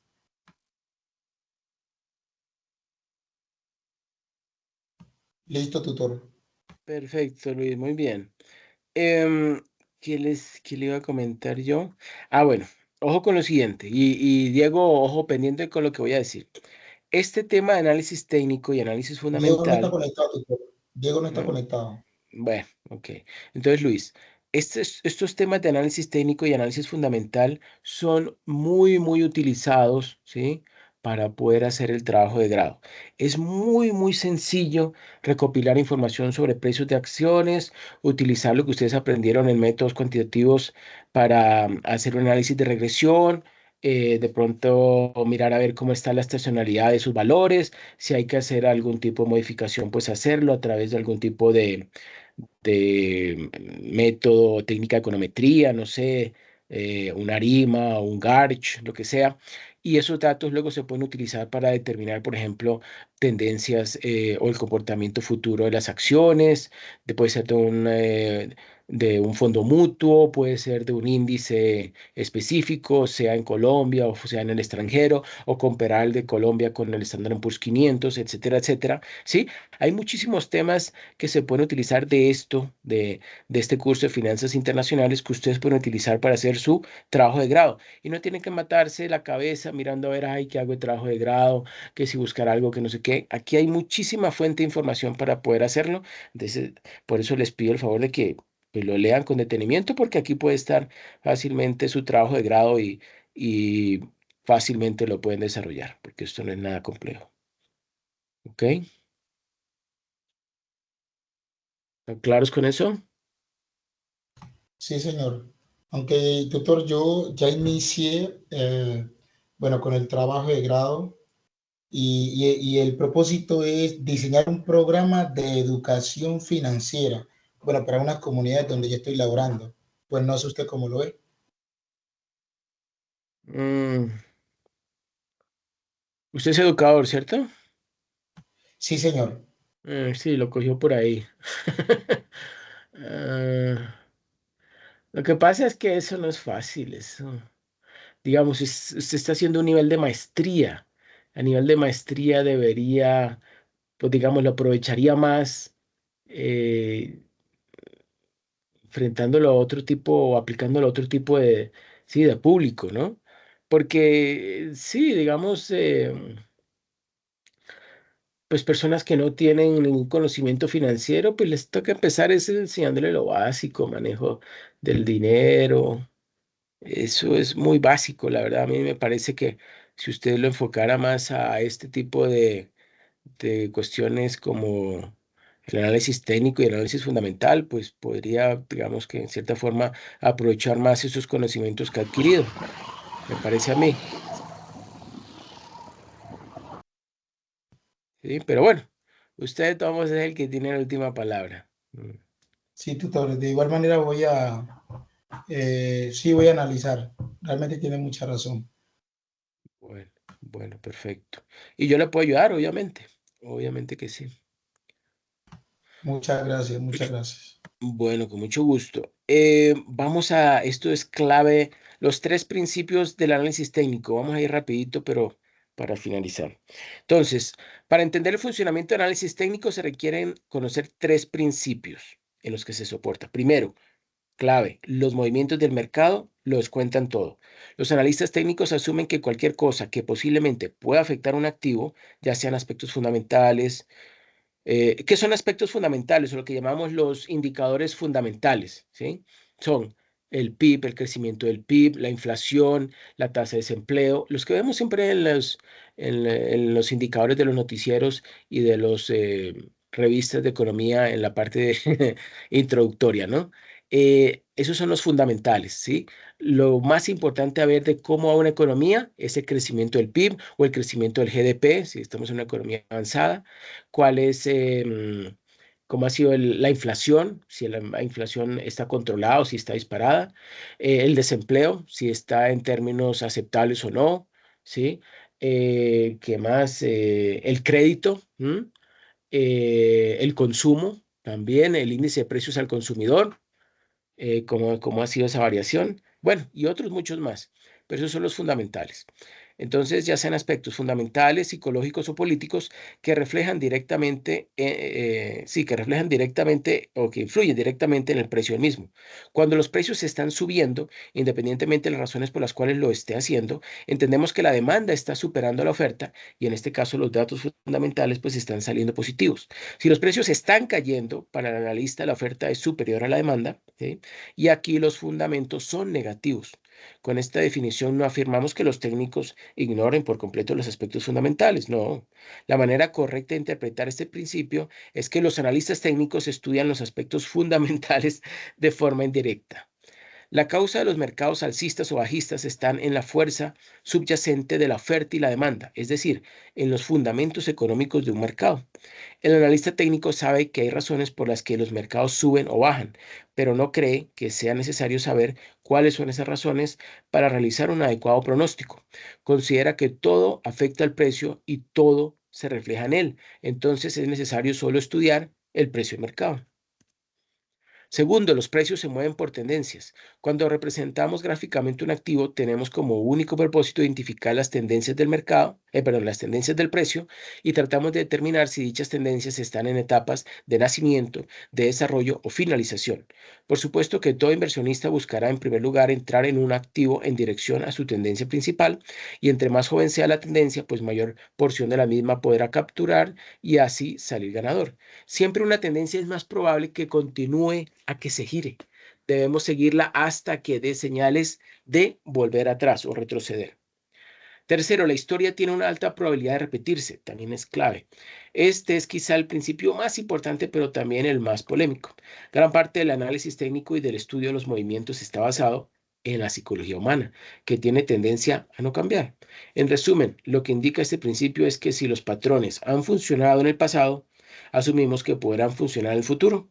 Esto nos permitirá descifrar el comportamiento próximo de los activos mirando su evolución histórica.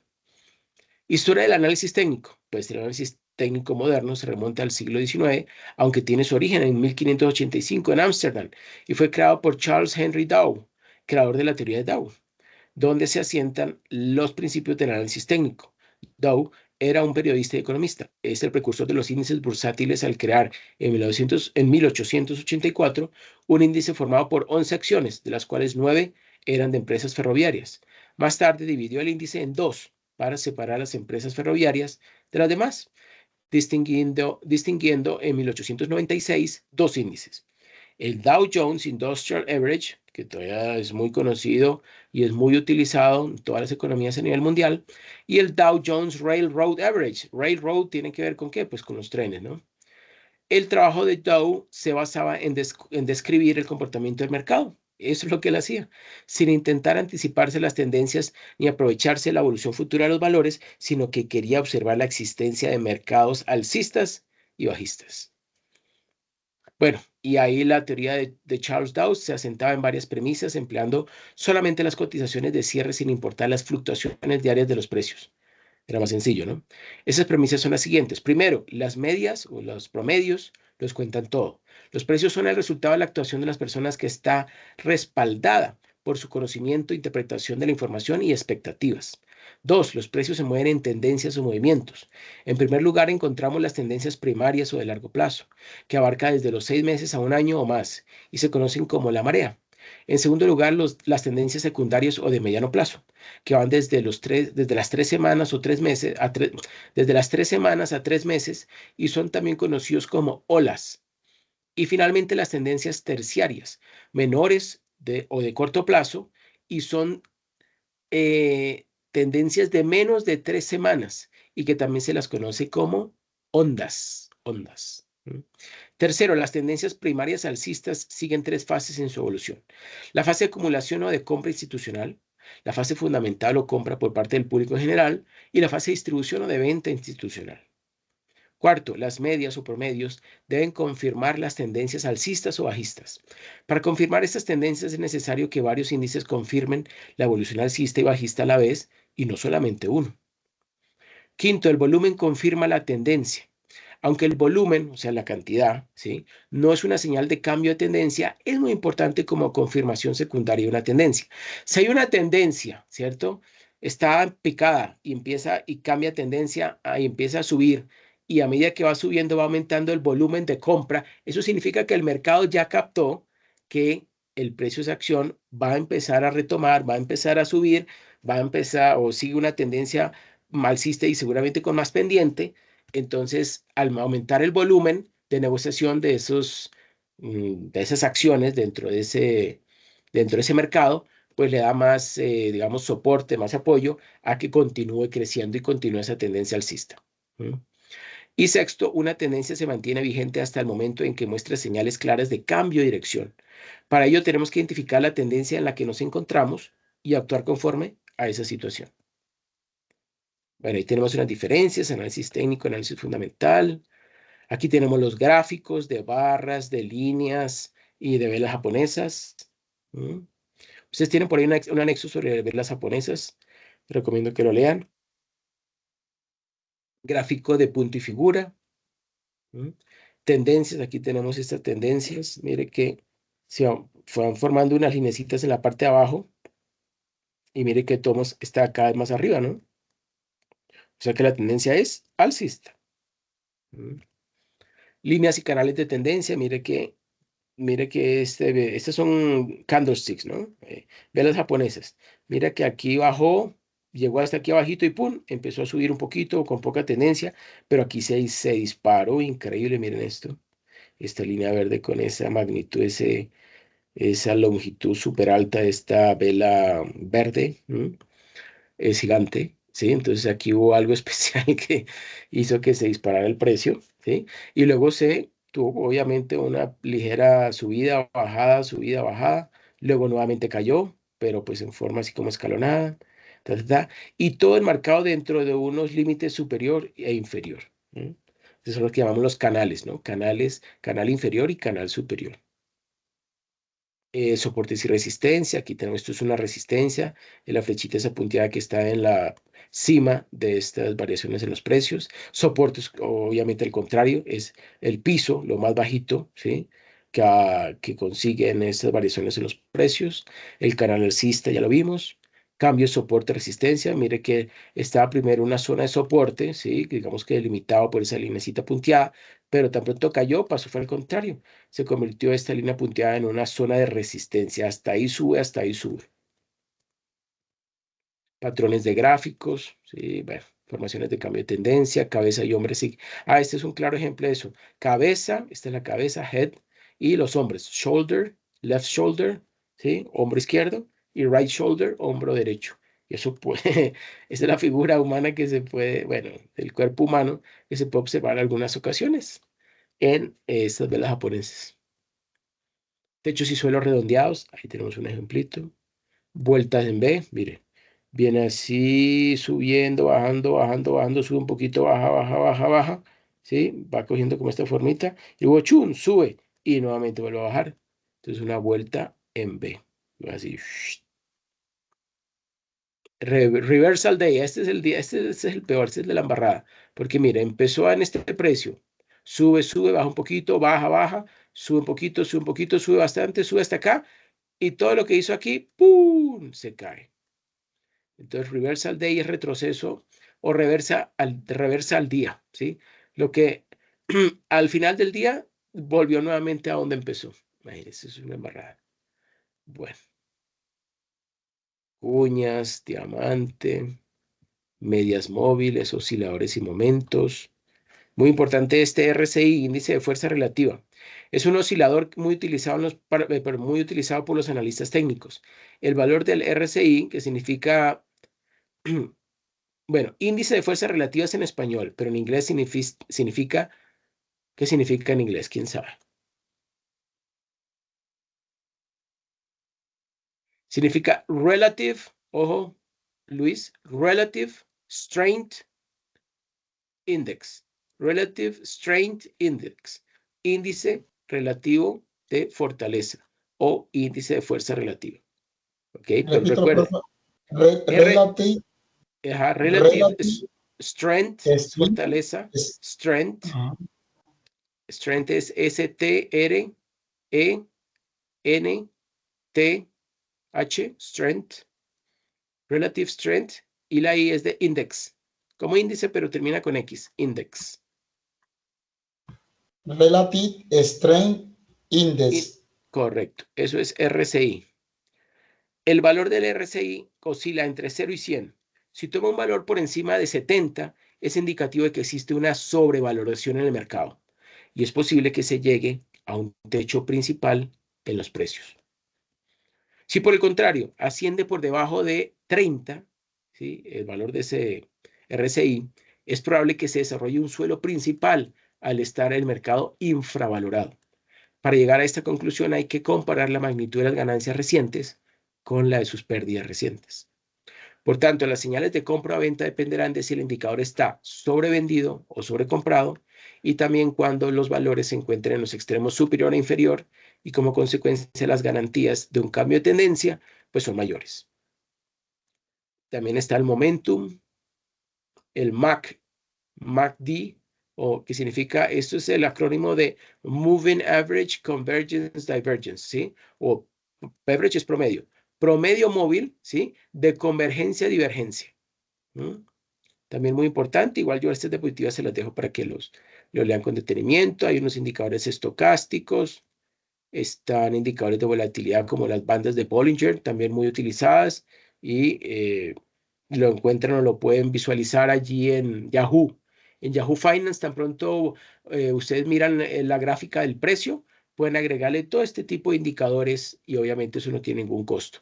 Si quieren mirar entonces cómo van las bandas de Bollinger, cuál es el RSI, el Relative Strength Index, el Moving Average Convergence Divergence, el MACD, todo eso lo pueden ustedes utilizar y analizar en sus acciones cuando las hayan escogido. Esta diapositiva no tenemos tiempo de analizarla, pero esto es clave. Entonces, por favor, para que lean esta hoja, porque ahí está dando mucha información importante sobre cómo y qué tipo de herramientas utilizar, indicadores utilizar. Y mire, aquí hay una interpretación también buena de las bandas de Bollinger. Y bueno, y al final un poquito de los diferentes tipos de velas japonesas, porque son muchísimas, ¿no? Aquí tenemos el doji, es el famoso doji, el doji pequeño, el doji grande, el, el, el- la vela japonesa blanca, que es la misma verde, o la negra, que es la roja. Y ya,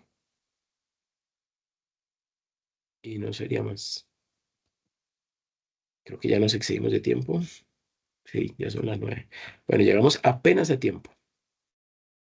Bueno, pues Luis, muchísimas gracias por quedarse hasta el final. Yo sé que usted es una persona bastante responsable, le agradezco. Eh, Por favor, lea la guía de actividades del paso número 4. Por favor, cree su portafolio de inversión. Mm, las primeras 10 activos financieros que escoja, tranquilo.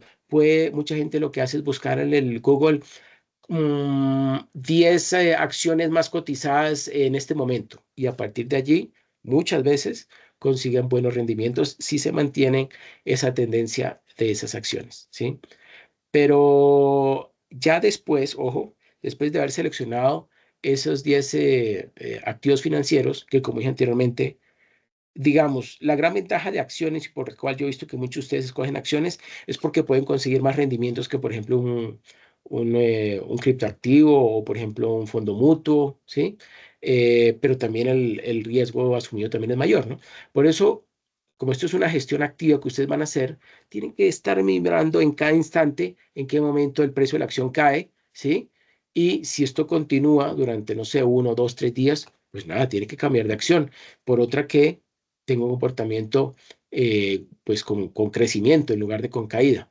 ¿Mm? ¿Para qué? Para que al final de las 2 semanas, pues efectivamente usted logre aumentar el valor de portafolio de inversión en lugar de haberlo disminuido y va a recibir obviamente un certificado. ¿Ok, Luis? Listo, tutor. Tutor, también aparece un anexo donde indica pues, que debemos instalar el simulador RI, ¿cierto? Sí. Sí. Yo ese simulador ya lo tengo instalado, Perfecto. pero está sin licencia, entonces no sé si debo desinstalarlo y No, no, no. nuevamente o qué debo hacer. No, no, no. Lo que usted tiene que ingresar ahí, yo creo que se los puse en la misma guía de actividades. Ahí hay una parte en la guía de actividades donde dice que ustedes entran a la página web de, espere, voy a ver y le paso el enlace, creo que me acuerdo. Es algo de Shop. Espere, me acuerdo cómo es esa dirección web. Es que el distribuidor de ese software se llama Software Shop, pero ellos tienen una página web donde usted ingresa por primera vez y le va a enviar un correo con la licencia. A ver si me acuerdo cómo es. Es que es software-shop slash. ¿Qué era?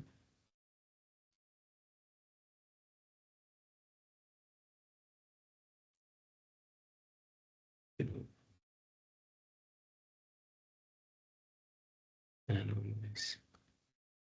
Mm.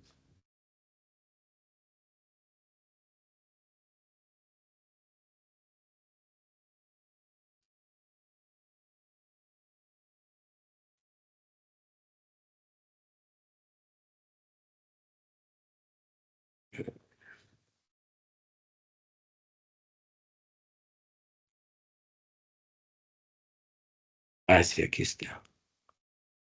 Aquí lo encontré. Bueno, entonces aquí le estoy pasando por el chat.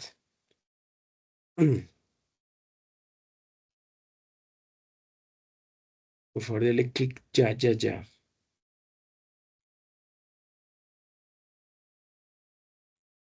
Ahí se lo pasé. Yo voy a darle clic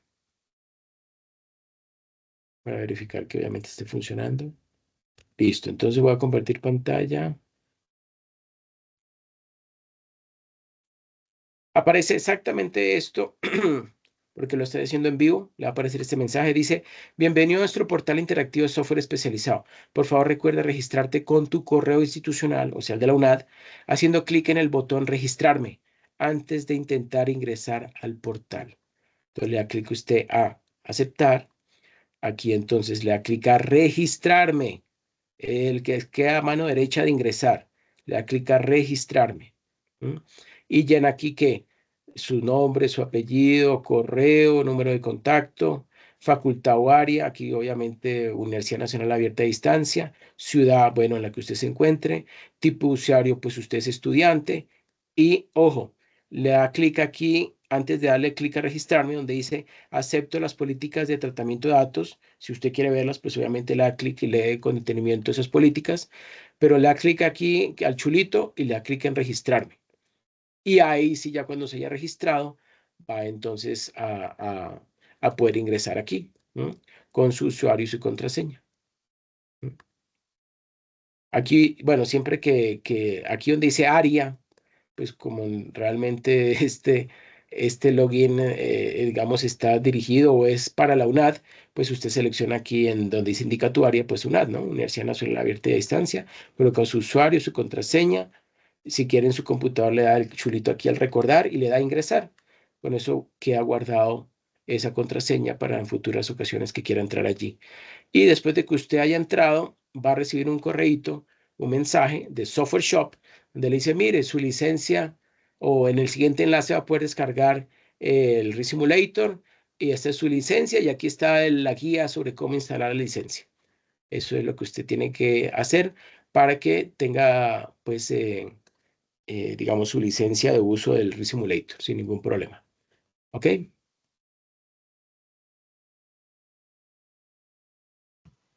Listo, tutor. De todas formas, nosotros cualquier cosa, pues lo vamos a estar escribiendo por el foro. Ok, perfecto, perfecto. Bueno, pues no sería más que pasen una feliz noche. Recuerden de por favor hacer la creación del portafolio de inversión lo más pronto posible. Tan pronto lo hagan dentro del foro, me dejan por favor imágenes, un mínimo unas 2 imágenes de esa conformación del portafolio. Y obviamente me van a explicar en forma razonable y técnica, ¿sí? ¿Cuáles fueron los motivos por los cuales escogieron esos activos financieros para conformar su portafolio de inversión? Que recuerden que son 10, ¿sí? Y esta primera actividad, que es de forma individual, tiene duración de 2 semanas. Luego, en una semana adicional, van a ponerse de acuerdo los dos o los tres, no sé si Arelis quiera participar, y conforman un solo portafolio de inversión para pues, conseguir que los beneficios sean mayores, ¿no? Y no sería más. Profe, esa es la actividad, ¿cierto? ¿Esa es la actividad entregable para esta fase?